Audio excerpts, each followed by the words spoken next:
બનાવતા શીખવાડવાની છું ઊંધિયું। અને આ ઊંધિયું છે એ એકદમ ઓછા તેલમાં બનશે। આપણે તળવાનું નથી એટલા માટે ઓછું તેલ કહું છું કે તળા વગર પણ ટેસ્ટી ઊંધિયું અને ખૂબ જ જલ્દી કઈ રીતે બનાવી શકાય આજે હું તમને શીખવાડું છું। હું છું પૂનમ કવા અને સ્વાગત છે તમારું પૂનમ્સ ફ્લેવર કિચનમાં। અહીંયા મેં એક કાથરોટ લઈ લીધી છે, એની અંદર મેં ચણાનો લોટ નાખ્યો છે, પોણો વાટકો જેટલો મેં બેસન લીધો છે અને સામે મેં 1 વાટકા જેટલો ઘઉંનો લોટ લીધો છે। હું આ રીતે મિક્સ કરી અને ઢોકળી બનાવું છું। ઘણા લોકો છે એકલા બેસનની પણ બનાવતા હોય છે, ઘણા લોકો એકલા ઘઉંના લોટની પણ બનાવતા હોય છે। ઘઉંનો છે એ થોડો કરકરો લોટ લેવાનો છે, આ બેને મિક્સ કરી દેવાની છે। આ બે મિક્સ કરીને તમે ઢોકળી બનાવશો તો ઢોકળી છે એ બહુ જ સરસ બને છે। ત્યારબાદ એની અંદર આપણે નાખું છું હું એનું મેઇન ઇન્ગ્રેડિયન્ટ્સ મેથી છે, લીલી મેથી સુધારી લીધી છે, ઝીણી ઝીણી અને ધોઈ લીધી છે। ત્યારબાદ થોડા કોથમીરના પાન નાખીશું। ત્યારબાદ એની અંદર મીઠું નાખીશું સ્વાદ પ્રમાણે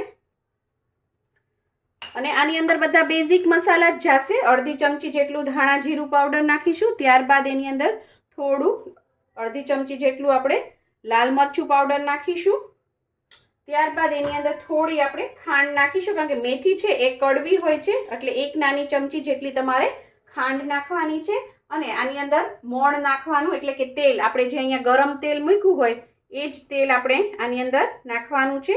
આ રીતે વચ્ચે ખાડો કરી લેવાનો, એની અંદર આપણે તેલ નાખવાનું। તેલ સરસ નાખવાનું તો ઢોકળી છે એ સોફ્ટ થશે। જે ઘણાને પ્રોબ્લેમ હોય છે કે ઢોકળી છે એ કડક થઈ જાય છે અને ઊંધિયું સરસ નથી બનતું, તો એના માટે ટિપ્સ છે આ રીતે ગરમ તેલ, એની અંદર 1 થી 2 પિંચ જેટલો ખાવાનો સોડા અથવા ઘણા લોકો કુકિંગ સોડા પણ કહે છે એ આની અંદર નાખવાનું છે। અને ત્યારબાદ એની અંદર આપણે નાખવાનું છે 1 ચમચી લીંબુનો રસ, એ પણ આની અંદર જ નાખી દેવાનો। આ ત્રણેયનું મિક્સર થશે એટલે તમારી ઢોકળી છે એ બહુ જ સરસ બનશે, એકદમ કડક પણ નહીં અને એકદમ સાવ લોંદા જેવી થઈ જાય એટલી સોફ્ટ પણ નહીં, અને ટેસ્ટ પણ બહુ સરસ આવશે। ખાંડ લીંબુ બધી વસ્તુનો ઢોકળી બનાવી ઘણા લોકોને બહુ માથાનો દુખાવો લાગતો હોય છે, પણ આ રીતે બેઝિક ઇન્ગ્રેડિયન્ટ્સ નાખીને ઢોકળી બનાવશો તો ઢોકળી લાગશે પણ સરસ અને બની પણ જલ્દી જશે। આપણે જે ઊંધિયું બનાવવાના છીએ એ ઊંધિયાની અંદર આપણે ઓલરેડી બધો મસાલો સરસ કરવાનો જ છે, એટલે ઢોકળીમાં બધો મસાલો કરવાની જરૂર નથી। આ રીતે આપણે થોડું થોડું પાણી નાખીને એનો લોટ બાંધી લેવાનો છે, પૂરી જેવો બાંધવાનો, એકદમ ઢીલો પણ નહીં અને એકદમ કઠણ પણ નહીં। લોટ સરસ મિક્સ થઈ જાય ત્યારબાદ તેલવાળો હાથ કરવાનો છે અને લોટને આ રીતે તમારે સેજ કૂણવી લેવાનો છે તેલવાળા હાથથી, જેથી ઢોકળી છે એ ચોટે નહીં। અને આ રીતે એની નાની નાની ઢોકળી બનાવી લેવાની છે, ઇઝીલી બની જશે। 5 મિનિટમાં તમારી ઢોકળી બનીને રેડી થઈ જશે। આ રીતે જરૂરથી બનાવજો। તમને એમ થતું હશે કે ઢોકળી બનાવી બહુ અઘરી વસ્તુ છે, પણ બહુ સહેલી છે। એકલા ઘઉંના લોટની કે એકલા ચણાના લોટની બનાવો ને એમાં એક તો મેઇન પ્રોબ્લેમ આવે કડક થઈ જાય, અને બીજું કે જ્યારે પણ તમે ઢોકળી બનાવો ને ત્યારે એ ઢોકળી છે એ કડક થવાની સાથે સાથે તેલ બધું પી જાય છે, રસો બધો પી જાય છે, એટલે ઊંધિયું કોરું થઈ જાય છે, તેલ નથી નીકળતું સરસ। પણ આ રીતે મિક્સ કરીને બનાવશો તો ખૂબ જ સરસ તેલ નીકળશે બહાર, રસો પણ સરસ થશે। ઊંધિયામાં જો કે બહુ રસો ના હોય પણ થોડો જે આપણે જરૂર હોય એવી કન્સિસ્ટન્સી રહેશે। આ રીતે ઢોકળી આપણે છે તેલમાં નાખી દેવાની અને પહેલાં ચેક કરી લેવાનું, મેં ઓલરેડી કહ્યું હતું કે આવી રીતે તમે નાખો એક કટકો અને સીધો ઉપર આવે એ ઢોકળી નાખી દેવાની અને મીડિયમ ફ્લેમ ઉપર આપણે એને ફ્રાય કરી દેવાની છે। અને આ રીતનો કલર થવો જોઈએ, બહુ લાલ નહીં થવા દેવાની, નહીં તો છે ને કડચા જેવો ટેસ્ટ આવે, કારણ કે મેથીની ભાજી પણ હોય। સરસ તળાઈ ગઈ છે અને હું કાઢી લઉં। હવે આપણે ઊંધિયું બનાવવાનું ચાલુ કરીએ। એના માટે મેં અહીંયા એક કડાઈ લઈ લીધી છે, કડાઈની અંદર 5 ચમચા જેટલું મેં તેલ નાખ્યું છે અને અહીંયા હું જે ઊંધિયું બનાવું છું એની ક્વોન્ટિટી છે 2 કિલો, એટલે એ પ્રમાણે તેલ નાખ્યું છે। અને ત્યારબાદ એની અંદર થોડુંક આપણે જે ઢોકળી તળી હોય એ તેલ નાખવાનું, એનો સ્વાદ છે એ બહુ જ સરસ આવે છે, જે મેથીની ફ્લેવર આવી જાય છે એની અંદર, એનાથી બહુ જ સરસ, એટલે એ મેં અહીંયા 1.5 ચમચા જેટલું નાખ્યું છે। 2 કિલો ઊંધિયા માટે આટલું તેલ છે એ પૂરતું છે, આપણે વધારે પડતું તેલ કે તળવાનું નથી। એના લીધે શું થાય છે ખબર, મોઢેથી છે ને ઊંધિયું પાછું વળે, આપણે બહુ ઝાઝું ના ખાઈ શકીએ ઊંધિયું, અને ખાવ તો તમને ગેસ, એસિડિટી, પેટ ભારે ભારે એવું લાગે। આ ઊંધિયું છે એ તમે ખાઈ શકશો, હેલ્ધી પણ છે અને ટેસ્ટમાં બિલકુલ કોમ્પ્રોમાઇઝ નથી. કોઈ કહેશે જ નહીં કે આપણે કોઈ વસ્તુ તળી નથી. અને આ રીતે બનાવ્યું છે. તેલ ગરમ થઈ ગયું એટલે મેં એની અંદર નાખ્યું છે અડધી નાની ચમચી જેટલું જીરું. જીરું સરસ આપણું ખીલી જાય ત્યારબાદ આપણે એની અંદર બધા ખડા મસાલા નાખવાના છે. અહીંયા મેં લઈ લીધા છે 2 બાદિયા, 7 થી 8 નંગ કાળા મરી, ત્યારબાદ છે તમાલપત્ર, 3 નંગ જેટલા સૂકા લાલ મરચા છે, 3 મીઠા લીમડાના પાન છે, 7 થી 8 નંગ, ત્યારબાદ લવિંગ છે 4 થી 5, તજના ટુકડા છે 3 અને એલચી છે. એને એલચીને આ રીતે ખોલી નાખવાની એટલે એની સુગંધ સરસ આવે. ને આ બધું નાખો ત્યારે ગેસની ફ્લેમ ધીમી રાખવાની, નહીતર બધા મસાલા બળી જશે. ત્યારબાદ હવે આની અંદર હું નાખું છું 5 ચમચી જેટલો અજમા. એનો ફ્લેવર પણ સરસ આવે અને પચવામાં પણ સારું રહેશે. 1 ચમચી મોટી ચમચી છે ભરીને તલ છે અને 1 ચમચી વરિયાળી. આની પણ ખૂબ જ સરસ ફ્લેવર આવે છે. ત્યારબાદ એની અંદર નાખવાનું છે આપણે આ છે શિંગદાણાનો ભૂક્કો. કાચા શિંગદાણા જ છે, એને અધકચરા મિક્સરમાં વાટી લીધા છે. ત્યારબાદ હવે આપણે આની અંદર નાખી દઈશું આદુ મરચાની પેસ્ટ છે. આમાં આપણે લસણ નથી નાખવાના. તમે લસણ ખાતા હો તો આ સ્ટેજ ઉપર છે 8 થી 10 કળી લસણ નાખી શકો છો, પણ ઊંધિયામાં લસણ નથી હોતું એટલા માટે હું લસણ અહીંયા નથી નાખતી. અને નાખવું હોય તો અત્યારે નાખી દેવાનું તમારે. એ નાખ્યા બાદ હવે આપણે આદુ અને મરચાની પેસ્ટ અંદર સંતળાય જ છે ત્યાં અહીંયા આપણે ટોપરાની કતરણ છે એ નાખું છું હું, સૂકું ટોપરું છે. અને ત્યારબાદ આ છે કસૂરી મેથી. એને થોડી ક્રશ કરીને નાખવાની. ન હોય તો થોડી લીલી મેથી નાખી દો તો પણ ચાલે, પણ કસૂરી મેથીની સુગંધ બહુ સરસ આવે. ત્યારબાદ એની અંદર આપણે નાખીશું 8 થી 10 નંગ કાજુ અને 8 થી 10 નંગ સૂકી દ્રાક્ષ છે, લાલ દ્રાક્ષ. અને ત્યારબાદ એની સાથે આપણે ટમેટું નાખી દઈશું એટલે ટમેટું કૂક પણ થશે અને આ બધા મસાલા છે આપણા બળશે પણ નહીં. આ બધી વસ્તુ છે સરસ આ ધીમા તાપે સરસ સાતળી લેવાની છે. આ રીતે જો કેવો સરસ આપણે વઘાર કર્યો. મેં આની અંદર 5 ચમચી જેટલી હિંગ નાખી છે અને અડધી નાની ચમચી જેટલી હળદર નાખી છે. અને આ બધું સરસ ધીમા તાપે ચડે જ છે ત્યાં આપણે સાથે સાથે હવે એની અંદર જે શાકભાજીને ચડતા વાર લાગતી હોય એવા શાકભાજી પહેલા નાખવાના. થોડી કોથમીરની દાંડલીઓ નાખું છું, થોડા પાન પણ છે. આનો સ્વાદ ઊંધિયામાં બહુ સરસ આવે છે. ત્યારબાદ છે આ વાલોળ છે, પાપડી વાલોળ અને આપણી સાદી વાલોળ અને એના દાણા. ઘણીવાર ઘણા લોકોને કેવું થતું હોય છે કે વાલોળ છે એ ચડતી નથી, બીજા બધા શાકભાજી ચડી જાય છે. તો વાલોળને તમે થોડો 1 ચપટી સોડા અને ગરમ પાણીમાં પલાળીને રાખશો 10 મિનિટ ને ત્યારબાદ એ પાણી કાઢીને વાલોળને આ રીતે નાખશો તો વાલોળ છે કોઈ પણ દાણા છે એ તરત ચડી જશે. દાણા પણ તમે એ રીતે નાખી શકો, પણ અહીંયા મેં નથી નાખ્યા. આ રીતે પહેલા નાખો અને એને મિક્સ કરી દો આ રીતે, એટલે એ છે એ કૂક થતું થાય. અને ત્યારબાદ છે હવે આ તુવેરના દાણા છે અને પાપડી વાલોળના દાણા છે, મિક્સ છે બધા. આ છે વટાણા, એ વટાણા નાખી દઉં છું. અને ત્યારબાદ હવે આપણે એની અંદર થોડું મીઠું નાખીશું પેલા આ બધાના ભાગનું, જેથી આ છે સરસ કૂક થતું થાય. ન નાખો તો પણ ચાલે, સાથે એક સાથે નાખવું હોય તો પણ વાંધો નહીં. આ રીતે નાખી દેવાનું અને ગેસની ફ્લેમ છે થોડી મીડિયમ કરી દેવાની એટલે આ બધું છે સરસ કૂક થતું થાય. અને આપણે જોડે જોડે બીજા વસ્તુ પણ હવે નાખતા જાય. નીચે આ કૂક થાય છે ત્યાં આપણે બીજા બધા વેજીટેબલ્સ આની અંદર નાખી દઈએ. આ છે સુરણ અને એ સુરણને છે એ મેં થોડું આ રીતે તમને દેખાડવા માટે મેં તો ઓલરેડી નાખેલું છે. આ રીતે થોડું મીઠું નાખી અને આને આ રીતે ચોળી લીધું છે. અને ત્યારબાદ એને તમારે થોડું પાણી નાખીને આ રીતે ધોઈ લેવાનું, જેથી આ સુરણ છે એ ગળામાં તમને ખંજવાળ નહીં કરે.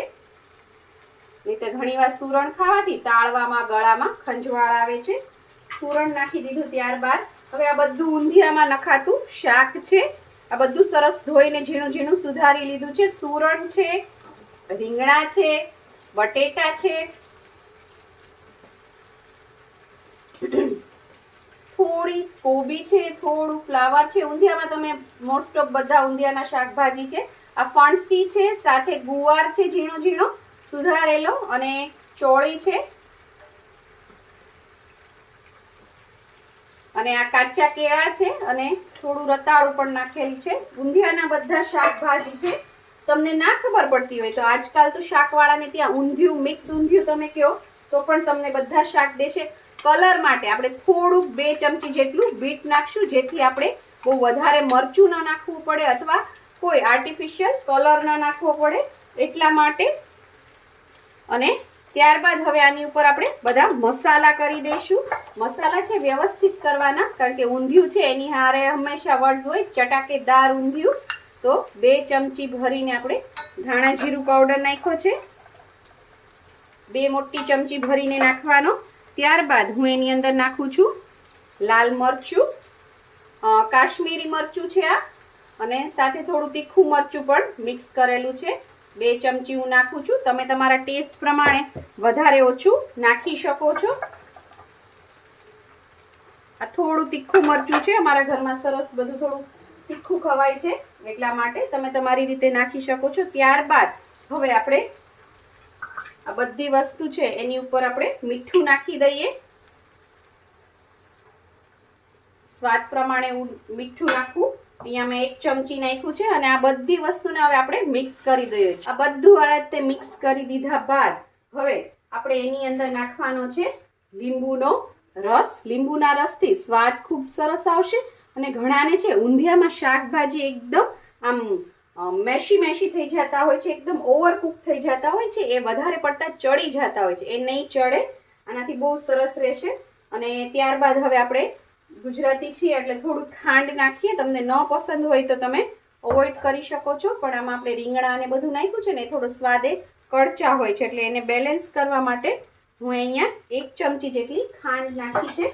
અને ત્યારબાદ હવે આપણે નાખી દઈશું એની અંદર ગરમ મસાલો લાસ્ટમાં. તમારે ન નાખવો હોય તો ન નાખો તો પણ ચાલે. આજકાલ ઊંધિયા મિક્સ મસાલો મળે છે, એ પણ તમે નાખી શકો છો, પણ ન હોય તો લેવા જવાની જરૂર નથી. આમાં આપણે બધું જ જે નાખ્યું છે એ બધું ઊંધિયામાં હોય જ છે. હું તમને નજીકથી દેખાડું. જો કેવું સરસ ઊંધિયોનો લુક અત્યારથી જ કેટલો સરસ આવે છે. જો આ એક તમને સ્ટેપ બતાડું છું. આ ન કરો તો પણ આપણે જે રીતથી ઢોકળી બનાવી છે એ રીતથી ઢોકળી બનાવશો તો તમારે આ સ્ટેપ કરવાની જરૂર પણ નહીં પડે. પણ ઘણા લોકોને પાણી અને લોટ એ રીતના આવતા હોય છે કે તો પણ ઢોકળી છે એ કડક જ થતી હોય. તો શું કરવાનું, ગેસ ઉપર નવશેકું ગરમ પાણી કરવાનું અને એની અંદર આપણે જે આ ઢોકળી બનાવી હતી એ ઢોકળી 5 જ મિનિટ આની અંદર રાખવાની છે. ત્યારબાદ આપણે એને ઊંધિયામાં નાખીશું. તો ઢોકળી છે એ ક્યારેય કડક નહીં થાય, તેલ નહીં પી જાય, રસો નહીં પી જાય અને બહુ સરસ બનશે. અને મેં પહેલાં કીધું એ જ રીતે કે મારી ઢોકળી જે રેસીપી બનાવી છે એમાં સ્ટેપ ફોલો કદાચ ના કરો તો પણ તમારી ઢોકળી સરસ જ બનશે. આપણું ઊંધિયું મસ્ત મજાનું અહીંયા કૂક થાય છે, જો તમે. અને હવે આમાં એક ટ્વિસ્ટ કરવાનો છે. હવે આપણે અહીંયા એક કુકર મૂકીશું અને આ ઊંધિયાની સાઈડમાં લઈ લઈએ આપણે. અને કુકરની તળીએ આપણે થોડુંક જ તેલ નાખીશું, 2 ચમચી જેટલું, જેથી તળીએ નીચે ચોટે નહીં એટલા માટે. અને આ રીતે બધે એને સરસ આ રીતે તેલ ફેરવી દેવાનું એટલે સરસ કોટ થઈ જાય. હવે આપણે આ ઊંધિયું જે બનાવ્યું છે એ ઊંધિયાને આપણે કુકરમાં નાખી દેવાનું છે. તમને એમ થતું હશે કે કુકરમાં ઊંધિયું એટલે નહીં સારું બને, પણ એકવાર જરૂરથી ટ્રાય કરજો. આ શાકભાજી છે બધા સરસ અધકચરા તો કૂક થઈ જ ગયા છે. આપણે જસ્ટ 2 જ વિસલ આમાં લેવાની છે. તમે જોશો વગર તેલનું ઊંધિયું કેટલું સરસ, કેટલું જલ્દી, કેટલું ટેસ્ટી બની જશે. તે જરૂરથી કરજો. અને ઘણાને ન પસંદ હોય તો તમે આની અંદર જ થોડું પાણી નાખી અને લોયામાં ને લોયામાં પણ કૂક કરી શકો છો, પણ એમાં ટાઈમ લાગશે. એમાં બહુ જલ્દી થઈ જશે. આપણે ઉત્તરાયણને દિવસે અગાસીમાં જવું હોય એટલે બહુ જ ઉતાવળ હોય આપણે. ત્યારબાદ આ ઢોકળી છે એને આની ઉપર આપણે નાખી દેવાની છે. તમારે જેટલી ઢોકળી નાખવી હોય એ રીતે આ રીતે નાખી દેવાની ઢોકળી. અને ત્યારબાદ આપણે એની અંદર પાણી નાખી દઈશું. પાણી છે બધું શાક ચડે અને થોડુંક આપણે બટકે ખવાય એવો રસો, એટલે બહુ રસો નહીં, તેલ જ બહાર નીકળશે, પણ એ રીતનું બધે શાકને કૂક થવા માટે અહીંયા 2 કિલો લીધું હતું એટલે 2 નાના ગ્લાસ જેટલું મેં પાણી નાખ્યું છે. પાણી તમને એમ થશે કે વધારે છે, પણ ઢોકળીને સોફ્ટ થવા માટે આ પાણી જરૂરી છે. હવે તમારે કાંઈ હલાવવાની જરૂર નથી. બધા મસાલા બધું જ આપણે આની અંદર કરી દીધેલું છે. હવે ખાલી ઢાંકણું બંધ કરી દેવાનું છે અને મીડિયમ ફ્લેમ ઉપર 2 વિસલ લેવાની છે. 2 વિસલ થઈ ગઈ છે અને કુકર એકદમ ઠંડુ થઈ ગયું છે. હું તમને ખોલીને રિઝલ્ટ બતાડું. જુઓ તમે કેટલું સરસ ઊંધિયું તૈયાર છે. તેલ પણ જો ઉપર આવી ગયું છે.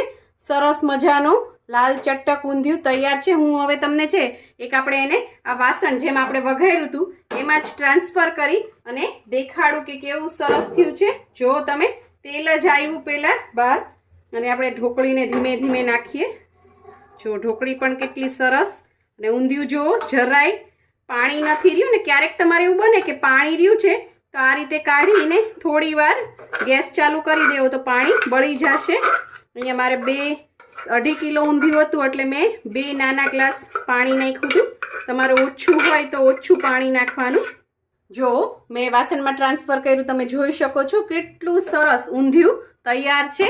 અને હું તમને એક ઢોકળી છે એ તોડીને દેખાડું. બહુ જ ગરમ છે અને જો કેટલી સોફ્ટ ઢોકળી થઈ છે, એકદમ સોફ્ટ. જો આમ એટલી પોચી નહીં કે મેશ થઈ જાય શાક સાથે અને એટલી કડક પણ નહીં કે તમે તોડી શકો. માપસરની બહુ સરસ ઢોકળી થઈ છે. હવે આપણે એની અંદર છે કોથમીર નાખી દઈએ થોડી અને કેટલું સરસ તેલ ને બધું નીકળ્યું છે. હવે આપણે થોડા કાજુથી ગાર્નિશ કરીએ. જો અને આપણું મસ્ત મજાનું ચટાકેદાર અને ઝટપટ બની જતું ઊંધિયું તૈયાર છે. જો તમને મારી આ રેસીપી પસંદ આવી હોય તો લાઈક શેર કોમેન્ટ કરો. પ્લીઝ મારી ચેનલને સબસ્ક્રાઈબ કરો અને હા, બેલ આઇકન દબાવવાનું ના ભૂલશો જેથી આવી જ સરસ મજાની વાનગીઓ તમારા સુધી પહોંચતી રહે. Thank you. આવજો.